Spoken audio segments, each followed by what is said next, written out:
บินมาเนี่ยก็บินไปปลาก็ไปกันจะหลายอยู่เหมือนกันเด้อเมื่อเวลาผ่านไปเมื่อเวลาผ่านไปต้นปานก็เจริญงอกงามขนำใส่ปุ๋ยมันก็งามขึ้นมาถึงวันเจ้าไห่จนเจ้าไห่สามารถเก็บเกี่ยวมาจ่ายเป็นประโยชน์ได้โดยเขาก็นำต้นปานนั่นนะต้นปานทักพินตาขายแต่เว้ยทักพินตาขายแต่เอามาดักนกที่จะบินไปบินมาบริเวณนั้นน่ะแน่โอ้มีอยู่หันวันหนึ่งนกนางแอ่นได้บินกลับมาพอเยี่ยมถิ่นเดิมของทันของเขาอีกข้างหนึ่งมาพอปีน้องต่างหลายแล้วพี่จะหือพองหันว่าป้าว่าฝูงนกต่างหลายต่างก็บินติดตาข่ายติดหายหมด ของเจ้าไห่โอ้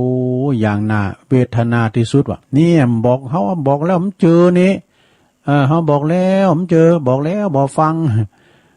ฝูงนกที่ถูกจับก็เริ่มสำนึกถึงคำเตือนของนกที่เป็นพญานกนางแอ่นไหวแล้วนะเปิ้นเตือนเขาแล้วเขาฟังแต่แล้วก็สายเกินไปเสียแล้วนะ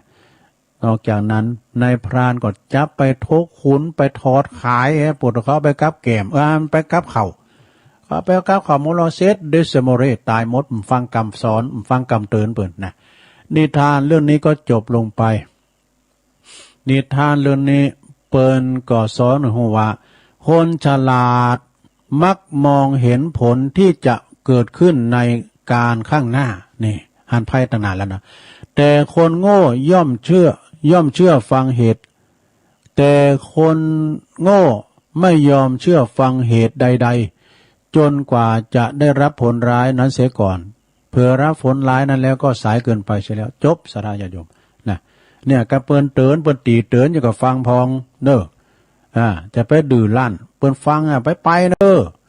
มันบัดถูกกันนะเปิ้นจะตีโหนะไอ้นะ ก็ยักคืนไปอยู่อ่ะเนาะไปแล้วก็โดนนี่นะโอ้ล่างขางแตกไหมเนาะสดาเนาะแต่ว่านี่สดาญาโยมทั้งหลายก็ได้ไปรวมงานเนาะงานวางศิลาฤกษ์พระธาตุเจ้าศรีสองเมืองโอ้คนก่อนหนักก่อนหลายโดยตึงคณะสงฆ์เมตตาบารมีธรรมในหลวงพ่อพระคุณนิวิตศีลสังวรหลวงพ่อเจ้าคณะอำเภอเวียงป่าเป้าแล้วก็ครูบาอาจารย์ที่นักจัดรายการแถมหลายเนาะเปิ่นมากันแล้วก็เจ้าบ้านเจ้าจองแถมปอหลงกับนั่นเขาตั้งสายตั้งพีก็ได้รับเมตตาในพระเดชพระคุณราชคุณพระศรีศิลปาจารย์เนาะอ่านเป็นลูกศิษย์หลวงปู่เปิ้นก็นำปลาพระเนนไปแถมนะไปตานตุ่นตานยังแถมแล้วก็ได้รับความอนุเคราะห์จากพลตำรวจโทประจวบวงสุขนะผู้บัญชาการ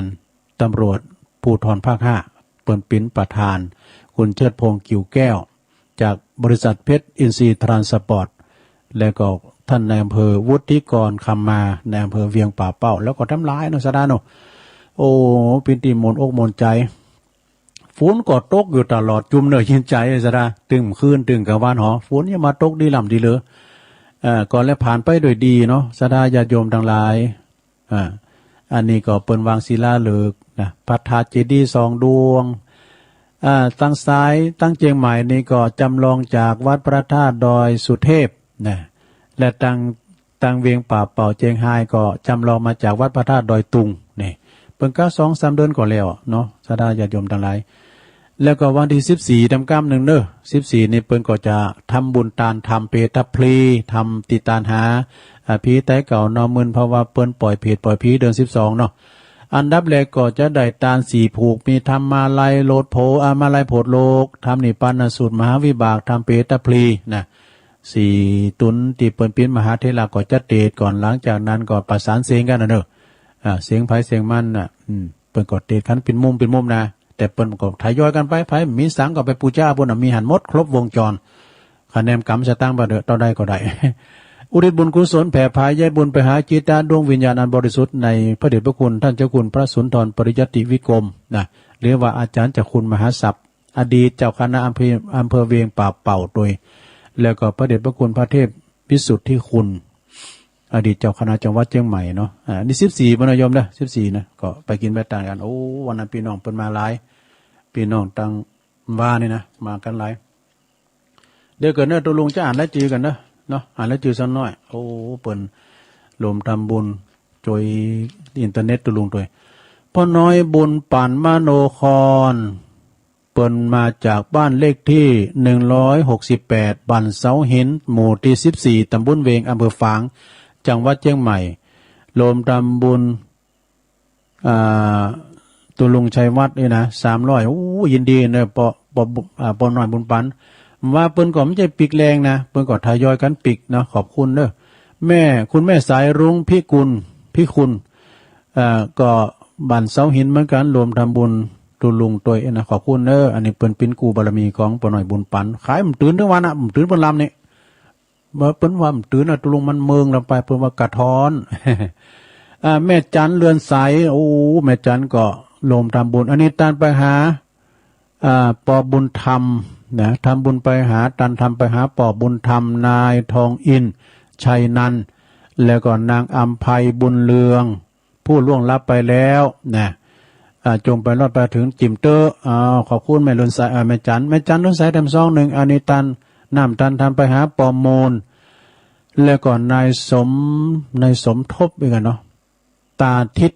นี่ที่ล่วงลับไปขอไปหอดไปถึงโดยเทินแม่จันรุ่นไซเป็นก็ไปแม่เดินเพียนก็อันนี้แม่อามเนอะแม่อามพี่น้องปังปอยหมายสุงคาแม่อามเป็นอยู่ฝางบุญนะปังปอยรวมทำบุญ1 ซองอยากขอบคุณแม่อามเนอะแม่อามพี่น้องไตอันนี้ก็ ปีบุญศรีโอ้ปีบุญศรีป้าหน่อยอันนี้เปิ้นอยู่ในกับเวียงทองเนี่ยนะว่าก่อนนางรถโดยการมาเนี่ยปีน้ำเพชรทรเทพแล้วก็ผู้จอยสิงโตแล้วก็ตุลุงนางกลางข้างซ้ายนี่ก็ปิ้นท่านพระครูกัลยาณปราโมทย์รถเปิ้นเนาะแล้วก็ตั้งหน้าก็ท่านอาจารย์รัตภพนรินทร์โทปากันมาตุลุงไปเพิ่นจะไปแล้วเฮาก็โอ้มันแล้วเดี๋ยวนี้นะปดโตอันนั้นผู้ช่วยมานี่ก่อนเฮาก็เปิ้นเอาอันผ่าปกตุลุงว่ากระสอบก็อันเอาผ่าเอาหมอนแล้วก็เอาผ้าห่มมาไปพื้นเดียวไปลบนอนนะแล้วเอาจีวรพื้นเดียวก็เอาไว้เองไปนอนเมื่อคืนวันนั้นปวดตัวปลาคนว่าฝุ่นตกลุ่มด้วยหนาวนี่ จำประมาทมวยลงไปเนาะอันนี้เปิ้นรวมทำบุญตัวลุงเนาะปีบุญศรีป่าน้อยวุฒิแล้วก็อันมีอันนี้จากเวียงป่าเป้าแม่มนนี่นะอันจะเวียงป่าแม่มนพุทธนิมิตแม่มนพุทธนิมิตเนี่ยนะออมกันท่ามตุลุงยองแม่มนก็ไปโดยแม่หลาเขาเนาะแม่แสงหลาแม่หลานี่อุ้ยหลานะกะวงสายยะนางบีก็ฮะนางบีหรือว่านางปีเนี่ยชัยโอ้เปิดเขียนวัดไปหน่อยตุลุงยองจบป .4 อ่านได้เด้อจะต้องถามปริญญารวมทำบุญเด้อนี่ไปอยู่ได้โอ้ฝางเด้อปังปอยฝางแม่คะตำบลแม่คะอำเภอฝางขอบคุณเด้อพี่น้องของฝางไปถึงลำรถตู่นั่นว่านะนางเอี่ยมสะอาดปลาเขื่อนตะอันนี้ก็มาจากเวียงป่าเป่ารวมทำบุญการนำกาไฟตัวลุง50 บาทเนาะขอบคุณเด้อป้อบุญธรรมแม่รัตนาสังคำฟั่นโอ้อันนี้ก็ปนก็ไปเนาะโป่งน้องเนาะ1 ซองหลวงพ่อมานิษฐาวโรคนใหญ่คนโตกันติดรวมทำบุญเด้อติดทำไปแล้วเนี่ยเปิ้นทำบุญตันไปหาปอนน้อยแล้วก็โยมแม่โนนโดยยอดชมพูตัวนั้นโอ้ยอดชมพูโตนับสกุลหรือใครมวยนี่เทศวันศุกร์ก็เทศแล้วเนี่ยหลวงพ่อเนอะ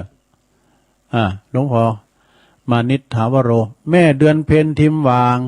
บ้านน้องหาน้ำบ่อหลงสันป่าตองตันไปหาเทพบุตรเทวดา1 ซองยินดีนะแม่เดือนเพ็ญและอันนี้แม่อมราวงแหวนแม่อมรานี่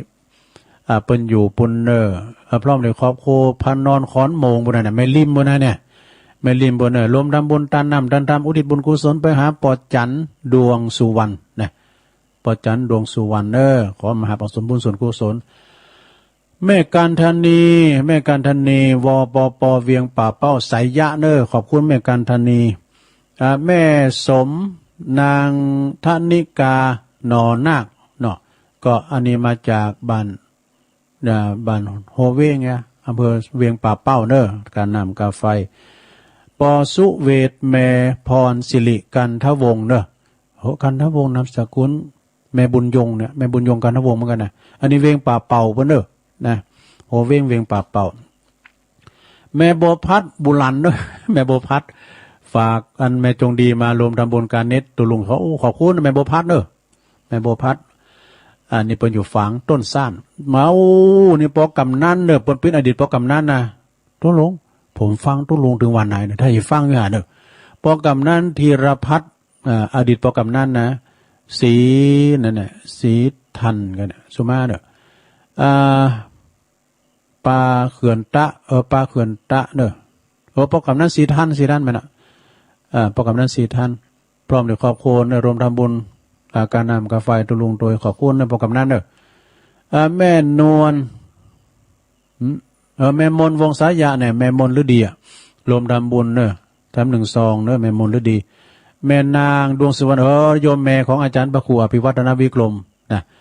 เปิดหันตุลุงกับเปิดตั้งอย่างไรก็นั้นตุลุงอันนี้ขอเป็นการเทศการนำกาไฟตุลุงเนอะขอบคุณในแม่นางเนอะตุลุงไปโดยทำพระคุ้มได้กับไปชั้นเขาที่หันเปิดแหมกินลำนะปลาทูเนี่ยผมจะทอนเปิดจี๋โต้นลำนี่หมายมีนางสาวพันนิตราพรหมินในนักร้องเนอะอันนี้เปิ้นเอาเพนไปเอาดอกไม้ยังไปทีมงานของแม่จันเพ่นเขาแม่จันเพ่นเขาแม่นี่เขาแม่แสงชุติวงศ์สันทรายแม่ย่อยเนอะอันนี้เปิ้นเป็นบุตรธิดาของตุอุ่ยนะรวมทำบุญกับตุลุงอันนี้หมายมีแม่จันเพ็ญคำโพธายมพัฒนันวิจิตรไพศาลนะรวมทำบุญมาโดยขอบคุณเนอะเอาเสือกันฝุ่นเมื่อตุลุงด้วย เสือกันฝุ่นเขาทาเป็นสีเหลืองด้วยนี่นุ่งไปออกงานดีค่ะอุยลาวงสายยะอุยลามาแล้วอุยลาบันหอยบันดงหาดนาคพร้อมครอบครัวเนอะอุยลาก็หอมกันน้ำกับวัดตุลุงมาเนี่ย60 บาทโอ้อุยลาทำซองหนึ่งอันนี้การทำเนาะการทำเนี่ยเปิดก็เขียนกอไก่ไม่หันนอหนูนะทำก็ทอรหารไม่หันมอม้าเนี่ยการทำอันนี้ตัวหนังสือคุ้มเก่าโลกแถม100 บาทยินดีเนอะเอาจบบริบูรณ์เอาปอนกันเนอะเอาปอนด้วยกันสัพพินเตโยเววันจันตุสัพพะโลกวินาศตุรมาเตภวัตวันตรายโยสุขิติกายุโกภวะอภิวาทนาสิริสนิจังวุตตาปัจจายโนจัตตารโอธรรมวาทันติอายุวันโนสุขังปะลังเอาแล้วบุญรักษาเทวดาคุ้มครองทุกท่านทุกคนเลยเนอะวันพุธนี้เป็นวันเสาร์ตุลุงก็ได้รับความอนุเคราะห์เจ้าภาพกันเดชพ่อทวีแม่สุมาลังกาพินนี่อันนี้เปิ้นจองไว้มื้อละเปิ้นหือเดชวันที่11ว่ะมันพุกพ่อทวีแม่สุมาลังกาพินเปิ้นอยู่บ้านป่าหาตำบลเหมืองจี้อำเภอเมืองจังหวัดลำพูนทำบุญอุทิศบุญกุศลตานทำเปิ้นจะตั้นไปหาเจ้าน้อยสิงโตแม่แก้วลุนลังกาพินปออ้ายแม่บัวแก้วจันมาทองป่าบัวเร็วจันมาทองตลอดถึงปู่ย่าตายายวงศาคณาญาติที่ลุ่มหายแต่จากพรากไปพาไปนาเจ๊จินขาคุณเป็นเก่าจินขาคุณเป็นแดนแสนจินขาคุณเป็นป่ายเนอะวันพวกนี้ก็จะสอดทำมาเตะเถอะเนอะแม่ซูมาเนอะเปิ้นอยู่ป่าหาไอ้แดงคิงคองเขานะกะเนาะไอ้แดงคิงคองเขาหมูตั้งป้อมะลิแม่บุญแม่โบโลยเขาน่ะฟังดูกันเนาะผู้ก่อนผู้มีกิจกรรมตัวแล้วก็จะเตะทำเลยนะเตะทำกล่อมเอาละสถาอยากจะตุลุงจะตักตังลายก่อนนะสถานะโอ้ว่านี่คุณหนักคุณหลายเปิ้นก็มาตักตายตุลุงกับฮู้จักของโอ้ขอบคุณเนอะเปิ้นตักมาตังลายเมตตาบารมีธรรมท่านเจ้าอธิการวิชาสุจินโนเจ้าคณะตำบลม่วงน้อยเจ้าอาวาสวัดป่าตาลบ้านแซมบ้านป่าตาลวัดป่าตาลบ้านแซมนะตุปีชาไวสานะครับเนอะตุปีเนอะแล้วก็เจริญพรไปตังอาจารย์สุทัศน์การทวังด้วยเนอะอาจารย์นี่เป็นคู่เก่าแล้วก็ย่ำเขี้ยวกับวัดปิ้นปอจานต่อเต็มแล้วขอขอบคุณโยมอารีตุนเปาปุ้นเปิ้นอยู่ตุนเปาสันกำแพงฟังอยู่นะตุลุงไวสาเจ้าต้นเปาสันกำแพงฟังอยู่สุทธิสอนใจนี่ฟังอยู่เนี่ยครับตุลุงฟังกับแม่น่ะแม่วันดีเนาะ แม่วันดีก็90 ปลายแล้วนะเจ้าชายเก้าเผ่าฟังอยู่นะครับตัวลุงเนี่ยเจ้าชายเก้าเผ่านะแม่ทาแม่แสงชุติวงศ์เนี่ยแม่ย่อยสันสายแล้วก็พ่อบุญธรรมหมูเปิ้งชายกาดนะพ่อบุญธรรมก็ฟังเนาะคำแดงคลองมีตัวแล้วก็ปีนานศักดิ์ศรีสันปาดตองโคศกเสียงทองแต่ตกงานอยู่แม่สุทัศน์ดีมูลแม่สุทัศน์ก็ฟังอยู่เจ้าแม่แดงอามบอนเต้นดอกไม้ก็ฟังอยู่เจ้าปุญญธรรมโมปุญญธรรมโมก็ฟังอยู่ท่านพระมหาสมชาติชาตาคาโรเนาะอันนี้เปิ้นก่อนว่าไปโจยเป็นโคศกอยู่กำลังใจตุลุงเนอครับไหวสานะครับเนอแม่ครูยากศนเทรนเนอร์แล้วก็รุมแปะนะลงเนอมันเป็นตัวฝรั่งนะตุลุงแปะละแม่ครูทองคำที่วงคำ วันนี้ยังมีบุญแถมว่านี่เด็ดมีลมหายใจนะตัวเป็นหนุ่มตัวจากวัดฝายหินไหวสาโอ้พี่น้องบ้านไกลว่าก็ปากันแม่จิรพันธ์โมป้อขอบคุณนะแม่เด้อแม่อันนี้ก็รวมแม่บุญยวงแม่น้อยนะแซ่พันเดเนอร์แม่แล้วก็โยมพี่ยุพินหรือว่าพี่น้อยหอมมาลาจากแม่โยกด้วยเนอะแล้วก็ตุปีสมเพชรเนอะตุปีสมเพชรปัญญาโนนะเพิ่นก็ว่าฟังอยู่นะครับขอบคุณนะพี่เนี่ยวันที่14ปะกันกำแม่ทองคำนี่พรหมมินเนี่ยอยู่ปุ้นอินทขินยายแดงดอกตะล่อมโดยสุรชัยเมืองจียายจัน เรือนสายแม่จันเนอะแม่สีดาคนงามว่าเปิ้นเอาหน่วยน่ะเฮาก็ว่าหน่วยมันเก่งแบบใจเปิ้นเอาหยังโคก็ แล้วก็ชมรมวิทยุสมัครเล่นซีบีดอยวัดดอยหลังถ้ำนะโดยไอ้นิกรชัยน้อยนะลืมไปแล้วเปิ้นว่าอันขอไปเป็นกำลังใจอันนิกรนะไผเนี่ยเปิ้นว่าเปิ้นก็ฟังตุลุงก็ตักตังลายเนาะนิกรชัยน้อยนี่เปิ้นเป็นประธานห้องศูนย์นกยุงดอยหลังถ้ำนะก็ถ้าว่ามันได้ตักตาแพ้ก็สุมาเด้อเนอะต่อไปก็จะได้เปิดสายจับพอดีนะเปิดสายจะโทรมาก็ บัดตังแม่จันฟองเด้อเนอะแม่ฟองห้องสิทธิ์อันนี้อาจารย์พระครูอภิวัฒนวิกรมเพิ่นบอกว่าถ้าว่าเขาจะแปลงตีหิมหนตั้งนี่ตั้งคณะตั้งหลวงเปิ้นมาอนุญาตอาจจะแปลงห้องน้ำตำบุญเพื่อนเด้อตำบุญเพื่อนนะสถาแม่เยาะแม่น้อยแม่ฟองอาจารย์บอกว่าจะแปลงบุญเพื่อนะ2 ห้องเป็นพิเศษเลยอุทิศบุญกุศลไปหาปอจิกเนาะหรือว่าปอประสิทธิ์โฮงศิษย์นะแม่เนออันนี้อาจารย์พระครูฝากบอกมาเจริญปอนเอาไว้พระเจ้าวันนี้วิญญาณของภูเขาตอน2นะเจ้าเนาะลูกฮักแม่เอ๋ยแม่มาแต่เจ้ามารอภูเขาลูกหลานลูกแม่อยู่ไหนลูกยังบ่ต้านหรือตีทำงานบ่หือยุดยังแม่เลี้ยวเสาะหาแล้วยุบลงนังน้ำตาก็หลังลงมา12ปีแล้วลูกหูก็หาว่ามีเจ้ากามารอภูเขาแม่มาก่อนปุนมาตั้งแต่เจ้ามารอภูเขาลูกตาลลูกหักอยู่ไหนลูกบ่สงสารถ้าลูกบ่ต้านมีคงอดกันเพิ่นปล่อยแม่มาเดินเดียวเต่าหันพร้อมจำกันเดินนายเดินปิงบ่ตั้นลูกหลานตั้งหลายวันหน้าบ่ได้จักรอขอหือการตึกหน่อยเดียวก็พอวิญญาณไม่รอลูกอยู่เนื้อเจ้าอยู่เนื้อจุเจ้ากำยองวันละกำนะเจ้าอันนี้กำมาสิ่งแล้วนี่เจ้าภาษาไทยแปลว่าหมดแล้วนะทุกกำหนึ่งเจ้ากำมาโกมแต่เจ้าภาษาไทยแปลว่าตะเกียงเจ้าวันเจ้าจะตูประดับโปรเกตเนอะโปรเกตฟังอยู่เนาะโปรเกตนี่เปิ้นอยู่อันปุ่นมักกะยอนนะโปรเกตที่ยะปุตุอ่านก้อนเจเน็ตเจริญปอน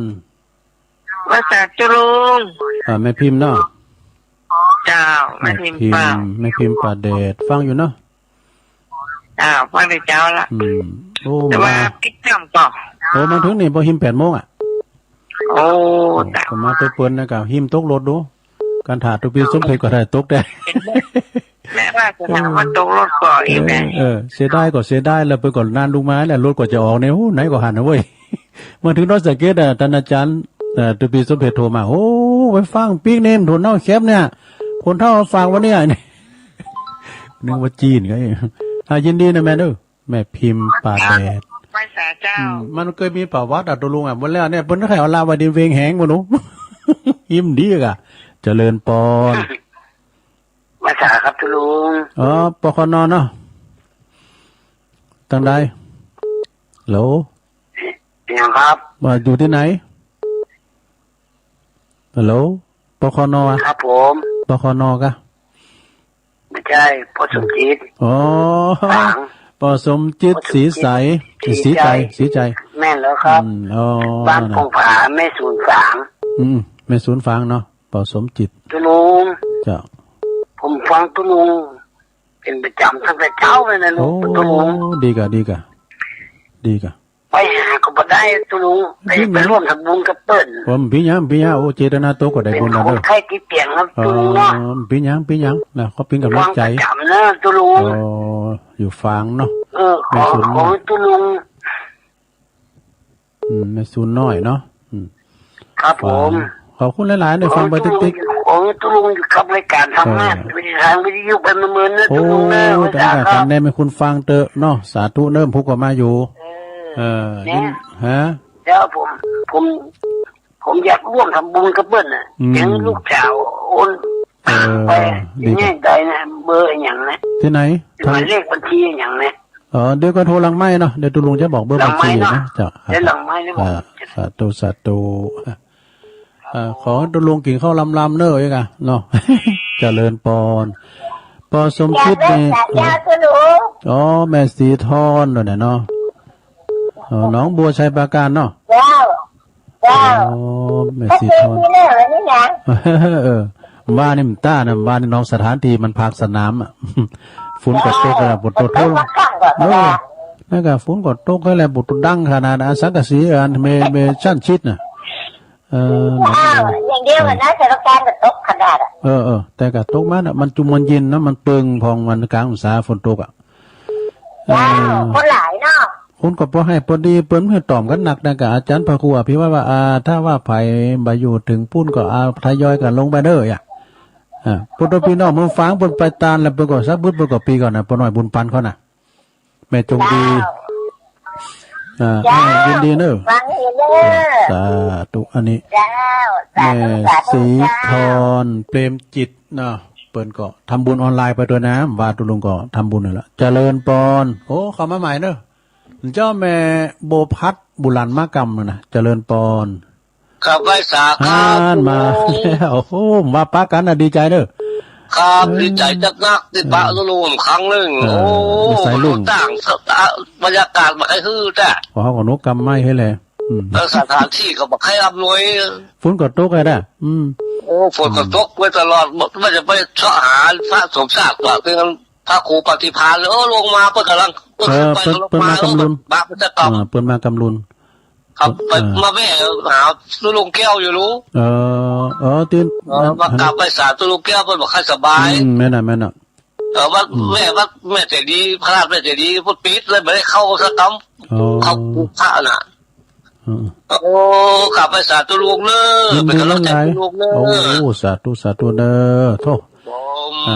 ว่านี่เพิ่นมาถึง2ด้วยกูบารมีเพิ่นก็มาแม่สายลุงก็มาเจริญปอนสาธุลุงแม่บ่พัดเจ้า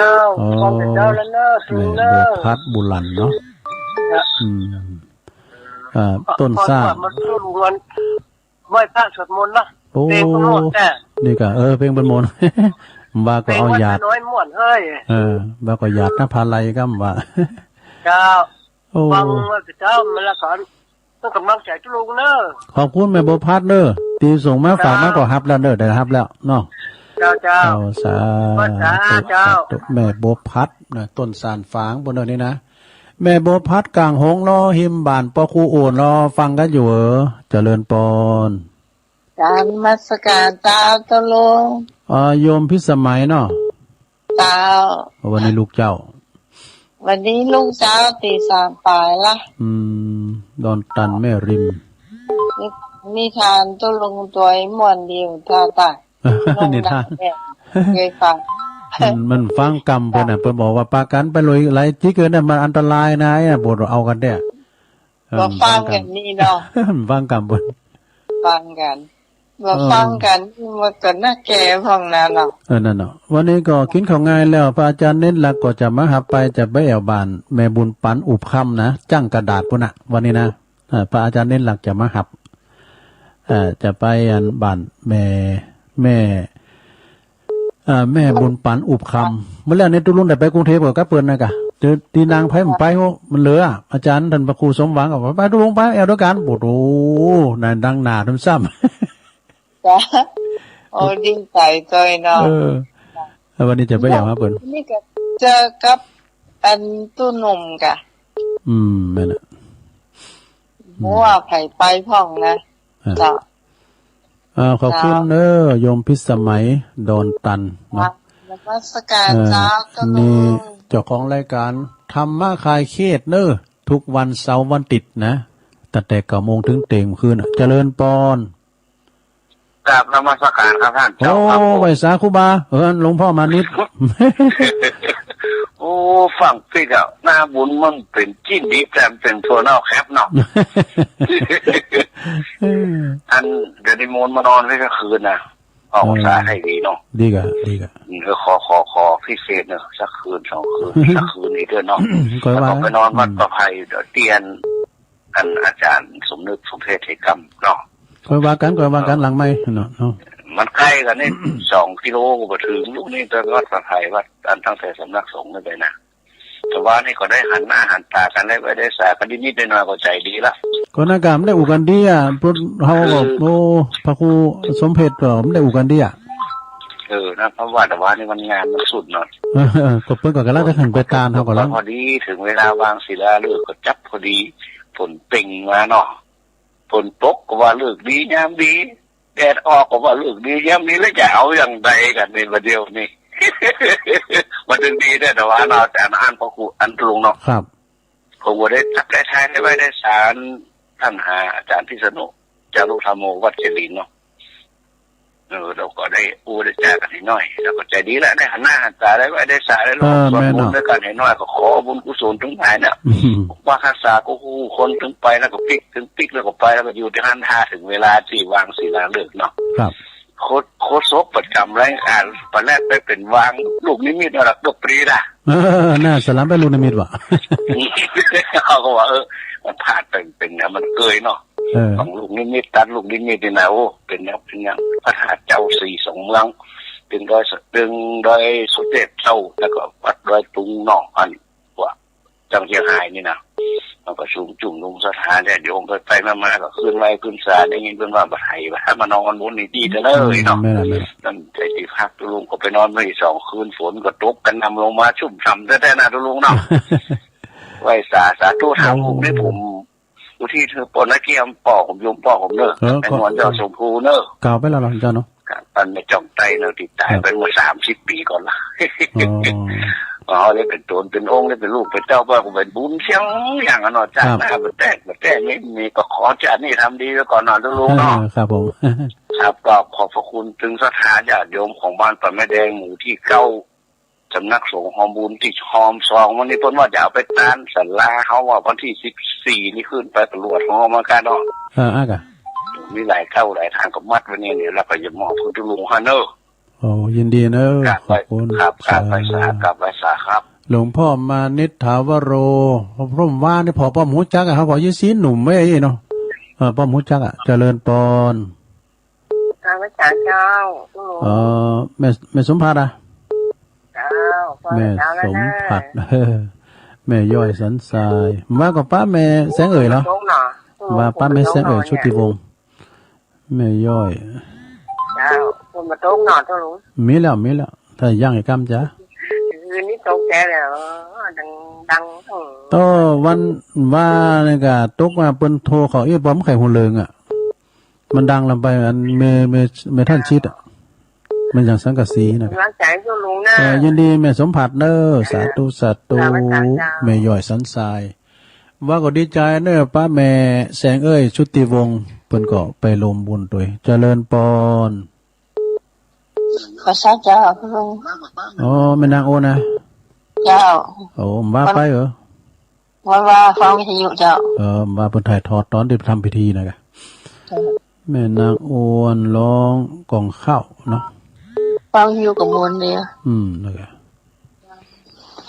กล่องข้าวชั้นกำแป้งเนาะ เจ้า วันที่14ก็เพิ่นถ่ายทอดเลยอันนั้นทีมงานของวัดไฟเห็นตุปีหนุ่มเขากะปีนานข้ามมูลเขานะ13เพิ่นไปนอนละศีลหน้าเนี่ย สาธุนะเจ้า ยินดีเนอสาธุสาธุแม่ฟองเนอแม่ฟองห้องสิทธิ์เข้าใจตามนี้เนอเปิดแต่แป้งตั้งบุญปุ่น2ห้องนะตานไปหาปอดจิกเนอตั้งลุมนี่อันกลมต่างเปิ้นหืดคุดว่ะเจริญปอน ครับไหว้สาครับหลวง พระอาจารย์เน้นหลักมาแล้ว ครับ นกหมูนี้ถ้าฟังกำเปิ่นก็ดีเนาะ เหลือกำเปิ่นเพื่อถือว่ามันของอันตรายนะไปจี้เขียเมาไปฟังตัวขี้ค้านนะเพราะมันบอกว่าสัตว์บอกว่าโคนแล้วมันต้องมีตัวโกงในตวง เตกะแพกหมูป่ะน่ะ เท่าตีเป็นละครนะมันจะเป็นตัวโกงในตวงไปฟังกำมันอย่างไงมันเป็นหูอย่างไงมันเป็นหูอย่างมันนั่นแหวะแฝกะเรื่องอย่างมันมาดักเขามีเป็นหมู่แล้วมีหมู่แล้วไปจะได้ไปมีติดแต่ขายมันติดกับไปปลูกเจ้าคนที่ปลูกปานก็ดูต่างเอาไปปิ้งหัวไปปิ้งกับแกมไปกินกับเขาไว้เนี่ยปิ้งกระทอดกระหูมาเนาะกระเทียมพริกไทยเนาะไทยเจ้านายเฮ้ยช่วยผมก้ามเจ้านายเฮ้ยช่วยผมก้ามใครไปช่วยเจ้าได้น่าแกมันเปิงโปะไว้โพดว่านะบอกแล้วบอกฟังเนี่ยกันเนาะอีรูปตัวปองแล้วก็แม่น้อยเนอะเอางอมอกงอมใจเนี่ยแม่น้อยเนอะอูถึงงั้นอยากพี่น้องมาสอบหาของกินของต้านแม่น้อยกัดอกให้แม่น้อยเฮ้ย12นะปล่อยเพจปล่อยเพี้ยเนาะมีไหนเฮลูกเขาไม่ไหนแม่น้อยไม่ไหนแม่ปล่อยน้อยไม่ไหนเนาะงอมแต่ไม่น้อยแต่งอมอกงอมใจเด้อ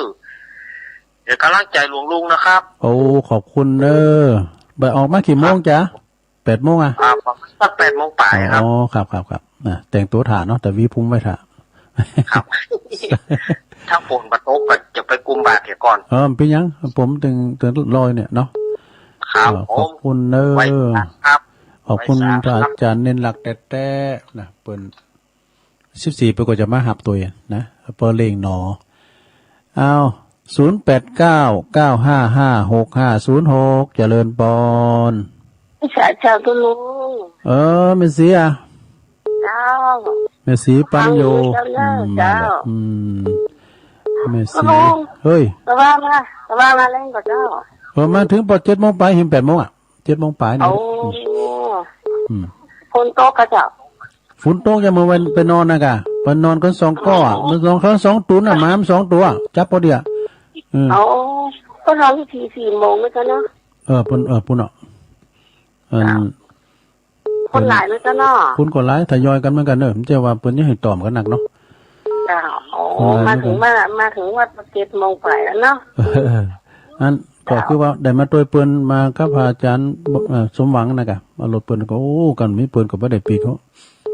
เปิ้นบุกเป็นนางไปเถอะจ้ะเอาวัดกี่โมง8 โมงเหรอวันนั้นไว้เจ้ากะก่อน7 โมงไปชั้นเขาตีวัดปากตั้งเจริญวันนั้น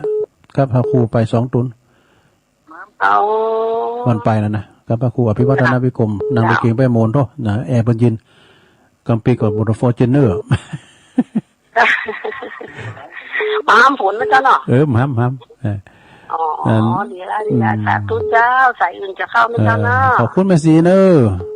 เจ้าว่าเจ้าปลงบัตรเนอปลงสมบัติไววางตุลุงก็ได้อ่านซ่องมาแล้วเนอเพิ่นฝากไปนะได้อ่านหมดแล้วแล้วก็พี่น้องน้องดงหลวงเพิ่นฮอมมาจะหลายเจริญปอน ใบสาเจ้า แม่แดงไง แม่คำแดงคลองมีเมืองฝาง โอ้ เจ้า แม่คำแดงดูเนี่ยทองมีเนาะ คลองมีเมืองฝางเจ้า คลองมีเมืองฝางเนาะโอ้ เจ้าฟังเสมอตื่นด้วยตีสามแล้ว ผู้คำเจ้าอยู่เนอะผู้ก็ฟังต่อเนาะ โอ้ยกดโหกันเลยกดขนาดซึ่งไม่ยอมการวันนี้นะจนได้ติด ดีแล้วฟังไปเนาะแล้วก็เต็กไปมันตึงติดพยายามแต่ไปละความเปลี่ยนติ๊กมาเถอะเนาะขอบคุณเด้อ เขาบอกว่าเหมือนการเปิ้ลแต่ท้อใจแต่วันนี้เอาชนะจนได้ ได้กันถึงข้างแรกถึงข้างแรกนะ ฟังอยู่ตลอดแต่เจ้าทุกลูกทุกตนทุกองค์ว่าแต่พอมาได้เราไปติดแล้วตอนนี้ก็ติดตลอดเนาะแม่คำแดงเนาะคลองมีฝางยินดีนะแม่เด้อ มีลายด้วยกันอยู่รอเจ้าแต่กันแม่น่ะยินดีเนอะ เจ้าแต่ไว้ตาเจ้ากำลังใจเนอะพี่น้องเมืองฝาง0899555656เอิ้นแปดตังบ่เลขนาลงกิติวงศ์ด้วยเนอะเป็นกำลังใจให้แม่บัวมันแม่ป่าบัวมันกิติวงศ์โดยฟังเนี่ยเนาะเจริญปอนไว้สาเจ้าตุลูอันนี้แม่แดงเดี๋ยวเจ้าคำแดง แม่รัตนาเจ้าอันนั้นคำแดงเนาะแดงเหมือนกันเนาะบัวแดงแสลงใจแม่แดงรัตนาดอกตะล่อมเจ้าเนี่ยมันเลยเปลี่ยนใส่ชื่อไปแหมหน่อยมันจังพอฟังแดงมันจังอย่างเงี้ยมันเหมือนกันแดงมันมีนักหลายอย่างดำนี่ก็มีเหมือนกันดำแดงเนาะเจ้าชื่อแต่ก่อนนี่มันหาง่ายเนาะในกระมูมันหาง่ายมันแดงตัวมันน้อยเอาอีแดงเอาอย่าง่ายแต่ก็เจ้าฟังอยู่เนอะโอ้ขอบคุณแม่แดงดอกตะล่อมเนอะเจ้าแต่ว่าก็ฟังจะโทรก็ฝนตกหนักขนาดโอ้ยฝนตกอย่างฟ้าก้านได้กันปะตูยตกหนักตกหลายแต่ปีนี้แต่ลังได้ยินหั่นน่ะเจ้าไหว้สานุโมทนาบุญเลยเด้อเจ้าไม่ได้ไปเปิ้ลปีหยัง14กว่าวันเจ้าไปสาเจ้าแม่แดงเนอะรัตนาดอกตะล่อม0899555656เจริญปอนมาสการเจ้าต้นใดจ้าแม่หลังการแม่สาวเจ้าหลังการแม่สาวอยู่ดังกอยไปเฮ้แม่ฉันสมดังกาก็เลยแบบนั้นก็อยู่ในบ่ห่มอยู่ก้าวนี่จ้าโอ้แต่ว่านี่ครูบาอาจารย์เจ้านักขนาดเนาะทั้งสองจังหวัดแม่น่ะฟังตลอดจนเปิ้นถ่ายทอดจนพอจบน่าบุญแต่ว่าบ่ตอนที่เปิ้นวางศิลาฤกษ์นั้นฝนมาตกเนาะตอนนั้นก็อ่อยปอยอยู่มันก็ย่างพองอ่อยพองอันเนาะมันสิฝนตกสิก็พอดีอยู่มันตกยำเจ้าเห็นนักกันเนาะโอ้ยำเจ้านี่หลายกะขนาดฝนตกนะโควิดนะคุณนักหลังไหลกันไปกันนี้อันนี้ผมบอกคือไม่ได้อยู่บนนะ14/9ใน14สำงานบุญใหญ่เนอะตานทำเกตปรีตั้งใดนะก็ฝากก็ว่ากันก็ฝากกันไปเนาะนบสวาเพิ่นไปตังท่านอาจารย์โอ้แม่น่ะว่าเพิ่นไปกันหลายกันทำกรรมนี่ก็ไปที่โปรเลงนรกกันไม่อายโปรเลงพี่อายเขาลงเพิ่นอยู่ไกลอะไรหน้าเพิ่นเนาะแต่กันเนาะก็ไรหน้าเพิ่นขอบคุณได้บุญเทวดาทั้งปุ้นให้ดีใจขนาดเนาะฝนตกสวยๆตกเด็ดๆโดยนักเกี่ยวนี่มันฟังธรรมตัวมืดมาก็ตกมืดมาก็ตกอ่ะยินดีแม่จันสมหนักๆเด้อมานี่จักฟังเด้อเจ้า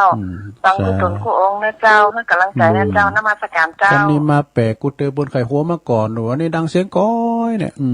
ยินดีเด้อแม่จันสมเจริญปอนจ้าสาธุเจ้าอันนี้แม่น้อมเนาะแม่น้อมตาจ้างเจ้าเวงน้องหลงพรุ่งนี้ก็จะติดทำแม่อันนั้นตัวแม่เพนขาวเตี้ยเนาะไปตั้งปีนั้นขจรพอใจโดยนะแล้วก็แม่บัวคำนะตาจ้างฟังกันหลายอยู่เนาะ เจ้าฟังจัดไหลเจ้าวันนี้แม่สุเกียวนี่ดักวิทย์เลยถ้าลำลูกเด้อก้าแม่สุเกียวศรีลาพรนี่ ยินดีแม่น้อมและลายเด้อจ้าสาธุเจ้าเอาเหลือเวลาอยู่เนอะ0899556506ไม่ดีป่าสักหน่อยขอรอฟังเจริญปอนเจ้ากาไฟสาเจ้าตุลุงจังโซมาแล้วให้หน่อยนี่เจ้าขอกาไฟสาโคบาสังฆะบะละอยู่ท่าดาวฟังโทรติด7 ครั้งแล้วตุลุงอาจารย์เอาต่อวันนั้นน้อยหน่อยจ้าหน้าเอาเลยเจ้าเราเบียปุรีบอกว่าอายังกะจางถึงบัดดีสักอย่างบัดทาไปเล่นไปลองสะสมสารพิษข้าวจูในสมองของเราขวดเราตองบัดดีไปลองสักอย่างนาคน้อยนากาบอกว่าองค์ใดกระจ่างจะเอาเป็นเน้นตัวอย่างไม่วัดตรงการดอนใจกันคำมาแล้วลูกบดีแอวในลูกอยากคบกับไผ่ย่าจิตใจจางเป็นพระเป็นเน้นจะไปทำอย่างแปลกบดีไปใกล้ไปแวกเปิดเล่นดนตรีรำวงบดีไปรำไปร้องสวยหมูเต้นขายงบดีเปลี่ยนผ้าสะบงแล้วลักลงหงไปแอวนาคน้อยนากาคือจำเอากำสาวแถวลูกบดีไปแอวตอนรถขึ้นกองล่องกองต้นเจ้าว่าตุเจ้าจะได้บาสั่งบาสอนปล่อยฮือเน้นน้อยต่อตามกำกองมัวมองเสียเสื่อมเจ้าแต่อีกกันเนอตุลุงขอบคุณเนอเจ้ากำลังใจตุลุงเนออันนี้แม่เจ้ากะไว้สาเจ้าถาสาตุเจ้าแม่สายพินกัลยาตุงสารดอนใจมาซออันนี้หามเลืองเนนเด้อจะนมัสการตุลุงอันนี้ตั้งได้จ้ะพี่นั้นพงบันแซมอาจารย์พงพ่อครูเฮาเนอะอันนี้นะพงบ้านแซมพงบ้านแซมเพลงมาสะท้อนตุลุงเพลงมันเอ็กโคนะตุลุงมีเอ็กโคนั่นนี่นะมาเสียงสะท้อนได้เพลงเอ็กโคบ่ได้ของแก้ไขกันเด้อนี่ฟังอยู่เด้อตุลุงเด้อน่ะหายไป10,000ในโทรมาพร้อมกะฟังอยู่แต่อาจารย์สุทัศน์อาจารย์สุทัศน์อันอาจารย์สุทัศน์นี่เพิ่นโทรมาลังไม่เอาอาจารย์สุทัศน์ปลงอันมงคลนั่นน่ะปลงมงคลเนี่ยเพิ่นก็อยู่น้องเงือกคุณจักดีครับอะไรกันปลงมงคลมูลชีพแม่น่ะมูลชีพปลงเกี่ยวมูลชีพนี่อยู่น้องเจดีเนาะครับพงบ้านแซมขอบคุณเนอกำลังใจจุลุงนะครับที่จริงเปิดปิ้นปอคู่กันด้วยนะเป็นคู่เก่านะมาแต้มมีอยู่เวลาปิ้นกำลังใจอย่างปอเสี่ยวชัยเหล็กกันทานำดิบน้อยดงนิมิตเนอเจริญปอนกับภาษาแถมรอบเข้าหลวงรู้เน้นเอาละเขามีอย่างจ้ะเอามาสะท้อนครับเสียงมาสะท้อนเสียงมันเป็นการไปส่องเสียงไปอันนี้เน็ตตั้งใดหมดเด้อเปิ้นต้องเปิดเน็ตซ้ำครับเสียงมันลั่นกันไปลั่นกันไปเสียงหลวงลุงกับไป2 คนเนี่ยอันนี้เน็ตเปิดเน็ตซ้ำกะที่ตุลุงนี่มันมิกกับมิกกระดางมิกโตสมัยดึกดำบรรพ์มิกครับผมปีนี้ก็เดี๋ยวถึงจะจบแล้วเนาะครับผมกับภาษาครับก็เดี๋ยวอดเนาะก็เดี๋ยวจะแต่แล้วล่ะเจริญปอนเช้ามันเป็นเสียงเอ็กโคก็เดี๋ยวจะแล้วล่ะแต่ไม่รู้เอ็กโคเลยเจ้ามันจะเป็นพอเหตุได้เปิดเน็ตซ้ำแน่นอนตุลุงนี่มีปัญหาเด้อเจ้านี่ก็เน็ตมันจะได้หมดเจริญปอนครับไม่ครับตุลุงครับปวินลงวินนะครับเสียงสะท้อนเนาะเสียงสะท้อนเหรอมันเป็นอย่างรู้อ่ะปลงวินขึ้นพิญญาเนี่ยชัดเจนอยู่เนาะวัดคำเหรอมาอยู่วัดคำถึงวัดคำเหรอถึง7 โมงปลายปลงออกพุ่นมาออกพุ่นมาก่อนจะ แรงแล้วนี่2 ชั่วโมงอืมการเดินทางในสัก2 ชั่วโมงเนี่ยเนาะถึงสักเดือนก็เดี๋ยวนี้รถแน่นไปแล้วเด้อแต่เปิ้นขี่คายเปิ้นปลดล็อกนี่น่ะรถแน่นไว้แล้วบ่โตจับไฟแดงนี่ติดกันไปกี่โลอ่ะก่อนลงได้อ่ะเพราะว่าแล้วลูกไผไข้เจ็บมันก็อันขี่คายไปพอเนาะแต่ว่ามันประมาทนะครับขอบคุณบ่ลงวินหลายๆเด้อสาธุมาเวงป่าเป่ามากันหลายว่าเอาทำสายเนาะเจริญปอนมันเอ็ดโคไปละไว้สายเจ้าตัวลุงเจ้าลูกหลานโคหอมเขาตั้งแต่เจ้าตั้งแต่แรกเลยเจ้ามากะหันติบเดียวเลยเจ้าจันติ๊บแม่จันติ๊บเจ้าให้มันเต้นก่อนผู้กดติ๊กมาแถมเนาะเกิดการลามอันพวานเลยเศร้าอิสายวันนี้มีเหรอถ้าย่างให้กำจ้ะเนาะเจ้าย่างให้กำแต่ว่ามันตกนักไปแม่น่ะโอ้ตกหลายแต่นำว่าเจ้า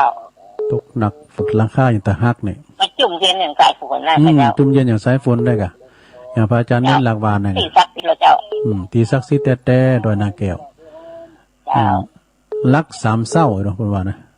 ไอ้กวงไอ้เหลาแล้วก็ปีแก้วไปปะกันรัก3เศร้าไปตายกันที่ดอยนางแก้วอ่ะเพิ่นสู่ฮบกันรัก3เศร้าหาถึงละตัวมันถึงไม่ได้ถึงนะบนโทรไม่ก็ดีใจแล้วก็ฟังไปก็ดีแล้วเนาะวันที่14ฟังไหว้สาขออนุโมทนาเชิญได้เจ้าดีแม่จันติบ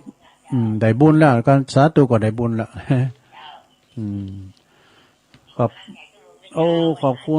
ณอ้ำซ้ายอ่ะเปิ้นบุญมาแล้วอีดูเปิ้นเจริญปอนไปฉาครับอันนี้ตั้งปนน้ำเมืองนานนะอันนี้ปนานตะเซมันนานน้อยนะแดงนะครับปนานตะเซอยู่วันครับเนาะแต่ว่าประโยชน์ดีครับเป็นวันเสียงกันสั่งตะวันกาถึงเท้าวันใจถึงแก่อันนี้น้ำใจของท้องได้ถึงเขาเนี่ยดีถึงตลอดครับแต่ก็ขอบคุณหลายๆเนี่ยปนานเด้อปนานประเสริฐนาเดชของลุงได้ยินเป็นชุกนะครับสาธุครับนะครับสาปนานเปิด1 ปันป้อนเฮากูเตอทำซ้ายนะ45045ทำซ้ายเจริญปอนมาจัดการตุลุงแม่มนนะแม่ทองอย่างแม่ทองป่าแดงแม่ทองตั้งแต่เจ้าพูดดีตัวเดียวเนี่ยสันป่าแดงจ้ะสันป่าแดงจ้ะดีแล้วกันผู้กดติ๊กมาให้กันเด้อฟังอันนี้ฟังเนาะฟังตั้งแต่เจ้าละดีแล้วกันเพลงตู้ลุงยองเนี่ยเพลงตู้ลุงยองฟังก็ม่วนแต่ฟังอันนี้แค่ก็ม่วนแต่ผู้ก็ฟังแถมเนาะผู้ก็จะสอนทำตู้อุ้ยตัวปีสมเพชนาเตแถมขอบคุณแม่ทองเด้อจบเวลาพอดีเนาะตุลุงนำรายการจากลาศรัทธาไปก่อนเด้อบุกกันมาปากันแถมจะทุนสายก็มีสาย1แม่น้อยกัดนัดสายที่2แม่พิมพ์ป่าแดดสายที่3ก็แม่สมจิตแม่ปอสมจิตสีใจปอสมจิตนี่เพิ่นอยู่บุญน่ะแม่สูนน้อยฝางบุญน่ะสายที่4ก็แม่ศรีธรเปรมจิตจากหนองบัวใจปราการสายที่5ก็ปอน้อยบุญปั่นมโนครเสาหินฝางขอบคุณปอน้อยสายที่4ที่6แม่บัวผัดต้นซ่านนะฝางสายที่7ก็โยมพิสมัยดอนตันแม่ริมสายที่8หลวงพ่อมณิธาวโรจากสำนักสงฆ์หอมบุญป่าไม้แดงดอยสะเก็ดสายที่9ก็แม่สมผัดแม่ย่อยสันทรายสายที่10แม่นางอ้วนร้องกล่องเข้าสายที่11แม่สมณเณรเอาหลักปัญโยนันเด้อวัดสันเมืองนะสายที่12ก็แม่ศรีปัญโยตุ้นพึ่งสารพีสายที่13ก็แม่คำแดงคลองมีนะฝังขอบคุณนะแม่คำแดงบุกโทรมาแถมสายที่14ก็แม่แดงดอกตะล่อมรัตนาเด้อป่าคอยบันป่าคอยไต่สายที่15ก็แม่จันสมมานีจากแม่อายเด้อหลังกัดแม่สาวสายที่16แม่น้อมตาจางเวียงหนองล่องสายที่17ก็แม่สายพินกัลยาทุ่งซ่านดอนชัยเปิดมาซองฟังบุกก็มาซอได้เด้อสายที่18ก็พงบ้านแซมพงบ้านแซมฝ่ายแดงสุมาเด้อสายที่19ก็เน้นรักเนาะสามเณรรักรอบ2มันสะท้อนนะเสียงตุลุงมันสะท้อนนะ สายที่20ก็ปลงวินสันขี่เล็กเด้อก็อันสะท้อนก็รู้ไอ้ดอกสายที่21ก็แม่จันติบเกตการามเนาะสายที่22ก็ปนันประเสริฐนาแดงนานสายสุดท้ายแม่ทองสายที่23แม่ทองสันป่าแดงฝางได้อยู่23สายสดาญาติโยมทั้งหลายตุลุงก็ขออนุโมทนาขอบคุณทุกเสียงทุกสายขอบคุณทางสถานีทุกสถานีโดยเด้อพวกเจ้ามาปักกันใหม่เนอะแล้วก็วันปุดเมื่อคำแล้วก็จะได้ออกครับอยู่นะวันปุดเมื่อคำขอบคุณครูเสียงครูสายนำรายการจากราชดาไปก่อนโชคดีมีใจเหมือนกันจุโคนจุดตันเนอจัตตาโรธรรมาวัตันติอายุวันโนสุขังปลัง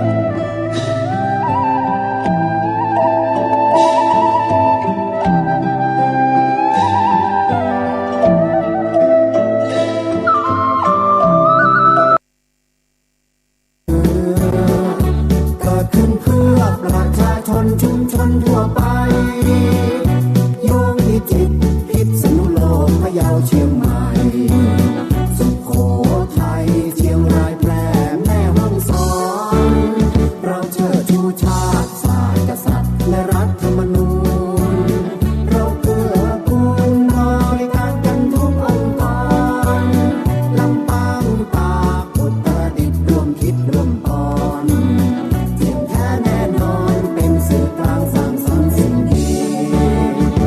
กำแพงเพชรเพชรบูรณ์ลำพูนน่านเราร่วมประสานงานสิ่งสำคัญนี้เชื่อมโยงกันนครสวรรค์อุทัยธานีเครือข่ายนี้มีชื่อว่าวิทยุชุมชนชนทั่วแคว้นแดนไทยนี้มีเสรีสิทธิ์แสดงความคิดเสนอแนะและเหตุผลกันทุกบ้านตำบลวิทยุชุมชนโดยประชาชนเพื่อชุมชนของไทย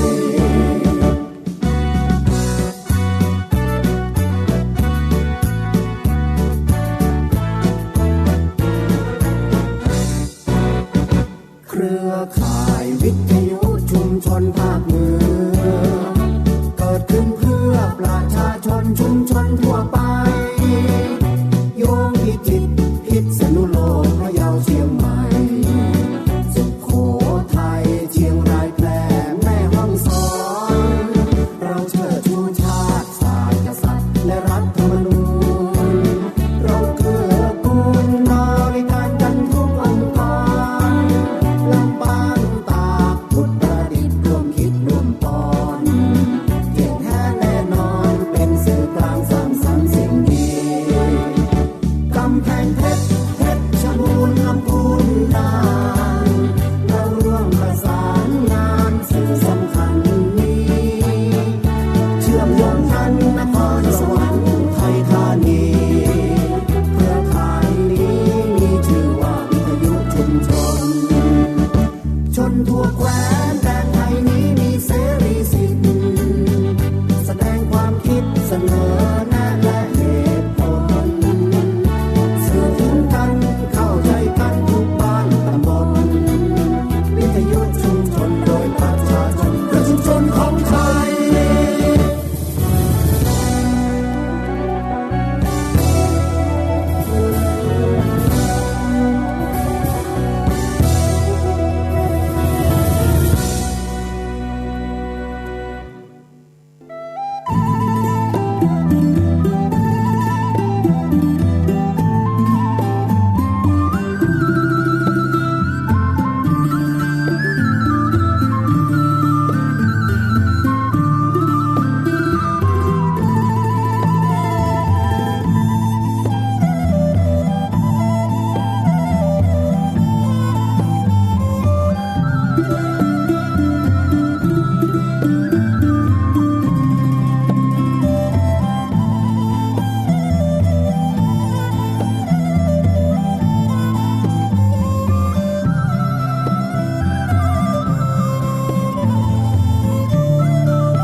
นอบน้อมเอากุณพระแก้วเจ้าดังสามประการอันมีพระพุทธพระธรรมพระสงฆ์คุณพ่อคุณแม่คุณครูบาอาจารย์คุณศีลธรรมกรรมฐานจงมาปกห่มรักษาครูบาอาจารย์พระเจ้าประสงค์ทุกรูปปกห่มรักษาบ่ออกไม่ออกศรัทธาด้านสาธุชนคนดีผู้สนใจใฝ่ในธรรมทุกท่านขอถวายความเคารพแสดงความนับถือพระมหาเถระพระเถรานุเถระเจ้าคณะพระสังฆาธิการครูบาอาจารย์เจ้าที่เปิดวิทยุฟังอยู่ที่วัดที่ว่าเวลานี้เพราะว่าจะเป็นหลวงพ่อหลวงลุงตุบี้ตุน้องเปื้อนสหธรรมพระสงฆ์ทั้งหลายจุตนจุองค์เจริญปอนศรัทธาญาติโยมท่านสาธุชนคนดีผู้สนใจใฝ่ในธรรมทุกท่านพ่ออุ้ยแม่อุ้ยนักศีลนักบุญเท่าแก่น้อยใจยิ่งทั้งหลายได้เวลาแล้วเนอะได้เวลาแล้วถึงเวลาแล้วได้เวลาสำหรับการรับฟังธรรมะอันเป็นสาระประโยชน์ทางด้านพระพุทธศาสนาน้ำธรรมคำสอนขององค์สมเด็จพระชินวรสัมมาสัมพุทธเจ้าได้มาปะมาพบมามาเล่าสู่บรรดาพ่อแม่พี่น้องบ่ออกไม่ออกศรัทธาด้านสาธุชนคนดีทั้งหลายแล้วไผที่ยังบ่ลุกก็ลุกมาเหียนเน้อลุกมาได้แล้วตื่นมาได้แล้วญาติโยมท่านทั้งหลายหลับลุกเจ้ากินผักทั้งป่ายหลับลุกควายกินผักทั้งเกาลุกเจ้าได้หลายลุกควายได้น้อยหลับลุกเจ้าเป็นเจ้าทั้งหลายหลับลุกควายป่าเฮือลูกหลานเป็นหนี้เป็นข้าเน้อตื่นมาเหียเน้อลุกมาเหียเน้อลุกเน้อลุกเน้อลุกตื่นตื่นได้แล้วลุกได้แล้วญาติโยมท่านทั้งหลายหลับลุกเจ้ากินผักตั้งป่ายหลับลุกควายกินผักตั้งเกาลุกเจ้าได้หลายลุกควายได้น้อยหลับลุกเจ้าเป็นเจ้าทั้งหลายหลับลุกควายปาเฮือลูกหลานเป็นหนี้เป็นข้าลุกเจ้าตื่นตัวเจ้าบัวกับหันเยื่องนาพังพร้อมลุกควายบ่ตันหนทางกีดก้อมก้าตัวบ่ต้อมปูนอายจุงเก่งเข้าไว้อย่าไปเฮือขวายต่อหน้าสบายจำไว้เน้อเจ้าจำไว้เน้อเจ้าอรุณสวัสดิ์ธรรมะสวัสดีสวัสดียามเจ้า10 กันยายนพุทธศักราช2564วันนี้เป็นวันเดือน12เหนือขึ้น4 ค่ำเดือน12เหนือขึ้น4 ค่ำพร่ำว่าเป็นวันศุกร์มาพบกับญาติโยมท่านสาธุชนคนดีทั้งหลายแถมวันหนึ่งโชคดีที่ยังมีลมหายใจ โชคดีที่ยังมีความสุขกับเจ้านี้และเจ้าต่อไปในบุญกุศลที่ทำไว้เมื่อตะวันซืนเมื่ออาทิตย์ที่แล้วเมื่อเดือนที่แล้วเมื่อปีที่แล้วเมื่อ10 ปีที่แล้ว20 ปีที่แล้วและเมื่อชาติที่แล้วบุญที่ทำไว้แล้วย่อมส่งผลให้ถึงปัจจุบันและอนาคตโชคดีที่ยังได้หันตะวันแถมวันหนึ่งสิ่งที่เกิดเป็นบ่อเกิดแห่งความสุขความสำเร็จในชีวิตของเฮาคือบุญที่เฮาทำไว้อย่างดีแล้วและเจตนาจะเป็นเครื่องสนับสนุนให้เฮาได้บรรลุถึงวัตถุประสงค์ของชีวิตในการเข้าถึงความสุขความเจริญเข้าถึงธรรมะอันดีอันเลิศฉะนั้นบุญก็เลยเป็นสิ่งสำคัญที่สุดที่จะดลบันดาลให้เฮาได้เข้าถึงจุดหมายสูงสุดของชีวิตนั่นคือการได้เข้าถึงพระนิพพานในการทำทานแต่ละครั้งแต่ละคนนั้นก็มีอัธยาศัยที่แตกต่างกันไปอย่างการให้ทานด้วยของบดีแล้วเก็บซ่อนของที่ดีไว้ใจทำอย่างนี้เปิ้นฮ้องว่าทาสทานคือทานแบบทาสทานของที่ต่ำกว่าตัวเองกินตัวเองใจแต่ถ้าบริโภคใจสอยอย่างใดก็แบ่งปันทานอย่างนั้นฮ้องว่าสหายทานคือทานเสมอที่ตัวเองได้กินได้ใจบางท่านฉลาดในการให้ทานให้แต่สิ่งถกของที่ดีที่ประณีตกว่าตัวเองกินตัวเองใจสะเตือจะกินยังมานาเอาไปทานเหียก่อนประดิษฐ์ประดอยแต่งย่องของที่มีคุณค่ายิ่งกว่าตัวเองได้กินได้ใจอย่างนี้ฮ้องว่าสามีทานคือทานที่ฮื้อสูงกว่าตัวเองกินตัวเองใจประการสุดท้ายนี่เป็นวิสัยของบัณฑิต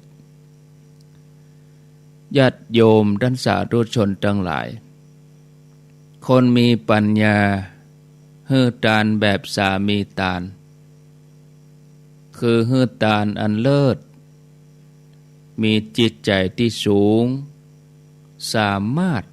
เอาชนะความตระหนี่ความหวงแหนที่เป็นยางเหนียวอยู่ในใจอย่างนี้ฮ้องว่าฐานะบดีแปลว่าผู้เป็นใหญ่ในการฮื้อทานหมายความว่าจิตใจของผู้นั้นมีความเป็นอิสระแล้วก็มีความเป็นใหญ่ในตัวเอง